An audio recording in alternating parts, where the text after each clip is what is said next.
పేతురు నీళ్ళల్లో దూకాడు. ప్రభు నీళ్ళ మీద నడుస్తూ ఉంటే, ప్రభువా నేను కూడా నీళ్ళ మీద నడుస్తాను దూకాడు. ప్రభుని చూస్తున్నంతసేపు నీళ్ళ మీద నడిచాడు.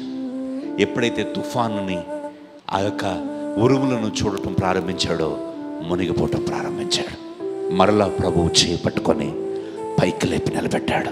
నా తమ్ముడా, ఈరోజు నువ్వు దేని వైపు చూస్తున్నావు? నిన్ను నిలబెట్టే ప్రభు వైపు చూస్తూ ఉన్నావా? నిన్ను వెక్కిరించే సమస్యను నువ్వు చూస్తూ ఉన్నావా?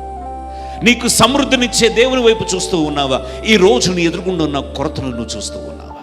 ఈ రోజు నువ్వు పచ్చడన్నమే తింటున్నావేమో, నీవు ధన్యుడవు.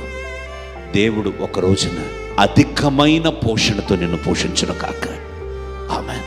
కాకోలములతో పోషించిన నా దేవుడు తర్వాత సమృద్ధిగా కరువులో ఏలియా కడుపును నింపాడు నా దేవుడు. ఆమేన్. హల్లెలూయా. ఏలియాను బట్టి సరపోతు విధవరాలు కూడా పోషింపబడింది.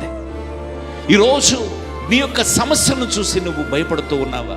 నీకున్న కొరతలను చూసి నువ్వు భయపడుతూ ఉన్నావా? నీ ఎదురుగుండన్న ఓటమిని చూసి నువ్వు భయపడుతూ ఉన్నావా? ఈరోజు దేవుడు అంటూ ఉన్నాడు, విస్తారమైన జనములను చూచినప్పుడు వారికి భయపడవద్దు. ఐగుప్తు దేశంలో నుండి నిన్ను రప్పించిన నీ దేవుడైన యెహోవా నీకు